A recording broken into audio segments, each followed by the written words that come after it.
A devoted sister's unconventional sacrifice to help her sibling have a child unravels their once unshakable bond, leaving behind a trail of pain, shattered loyalty, and lost love.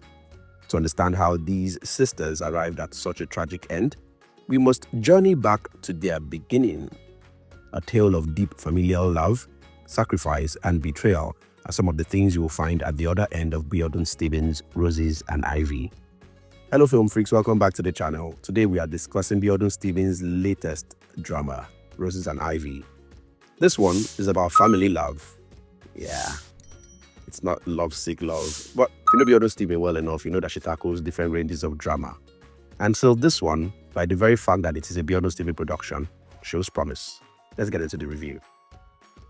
Roses and Ivy is a 4-episode drama that centers on Evelyn and Roselyn, played by Munachi Abii and Uche Montana respectively. If at any point in this video you get confused over who is who, rewind to this point to clear your doubts. This is Evelyn, and this is Roselyn. These two sisters have been each other's everything since the day they lost their mom at Roselyn's birth. They've weathered it all: family struggles, their father's health issues, and their own personal battles.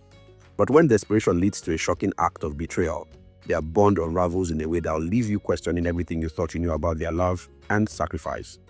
Co-written and directed by Biodun Stephen, this series dives into family dynamics, loyalty, and the consequences of doing too much for someone you love. It is a simple story and a snapshot in the vast universe, the kind of stories Biodun Stephen has become well known for. The good. There's a lot to love about Roses and Ivy, but let's start with the acting performances. Uche Montana and Munachi Abii shine as the adult versions of Evelyn and Roselyn, bringing raw emotion and layered performances that will make you feel every ounce of their love, pain, and bitterness. Uche Montana is in her usual element, putting in every ounce of effort to bring the Roselyn character to life in a way that does justice to her journey, and Muna too isn't far behind. What's even more impressive is the younger actresses who play the sisters in the flashback scenes. Their portrayals are so heartfelt and believable that they set the foundation for the older versions to build on seamlessly. It's like watching two halves of the same whole, first in its hopeful innocent stage, and then in its weathered, battle-scarred version. The transition is flawless, and it's a credit to both the casting and the actress's abilities. Roses and Ivy paints an emotional picture of the desperation that comes with women who are looking for children but are unable to have them. It's even worse when medically you are certified okay, but nothing is happening. It is sad, it is painful, and it is heartbreaking, and Uche Montana does her best to capture this part of what is everyday reality for some people. Sometimes the sequences depicting this can stretch into very comedic moments, or a little cringy, but she passes the message. It is not a good place to be, and this is a sad reality for many people. And sometimes when you look at it from this lens, you can justify some of the decisions her character Roselyn takes.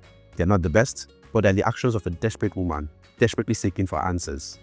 And then there's Tai Arimoro as Lanre. He gives this beautifully understated performance that makes his character more than just a pawn in the drama. And even as the story takes him down some morally murky paths, you can't help but feel bad for him as he's caught in the middle of all this. Another major win is the pacing. With only 4 episodes, the series wastes no time, but it never feels rushed either. Every scene serves a purpose, whether it's peeling back another layer of the sisters' relationship or ramping up the tension. Biodun Stephen's direction ensures that the story hits all the emotional highs and lows without losing focus. The cinematography, lighting, and other technical elements are decent, and they get the job done. All these elements come together to create a story that feels intimate, yet cinematic in some form, even though it's a series. The bad. I still can't get it out of my head that Roselyn deteriorated so much to the point where she could open her mouth to ask her elder sister to sleep with her husband, just so she can have a baby for her. It's all shades of wrong and delusional. And while these two acted like they didn't want to bump each other's uglies at first, they eventually went with it. It's a silly plan, and they agreed to it. This is a taboo. This is incest. Hey! Ah! Agbako! Ewa! Ah! They are all crazy in that household.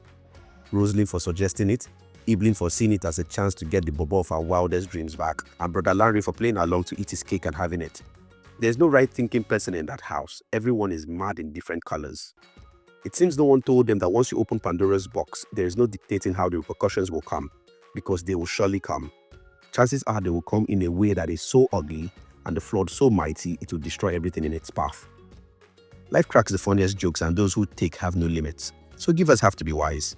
This is perhaps the biggest takeaway from Roses and Ivy. Evelyn's years of giving freely without boundaries left her vulnerable to being used and discarded by her sister. Roselyn's entitlement knew no bounds, culminating in her shocking suggestion and the unraveling of their lives. Once the fallout begins, there is no sense of inevitability that can feel a bit heavy-handed. And then the ending, while it is poignant, it still felt slightly unbalanced. Roselyn's resurgence after being assumed dead, only to find out that she faked her death. And her newfound happiness as a mother of twins comes across as a reward, despite her role in the fallout. Evelyn, who bore the brunt of sacrifice, betrayal, and heartbreak, is left to bear the brunt of the fallout with little to no compensation. She lost the baby, she lost the man, she lost her sister. Perhaps that's the message. Forgive us to set boundaries lest they be drained completely. Still, a more nuanced wrap-up for Evelyn would have been welcome. In conclusion, Roses and Ivy is a powerful story about family, sacrifice, and the delicate balance of love, how it can heal, but also how it can destroy. With this series, Biodun Stephen knocks it out of the park, delivering a deeply emotional tale that lingers long after the credits roll. It's easily one of our strongest productions in recent memory, blending solid writing, powerful performances, and a tightly crafted narrative.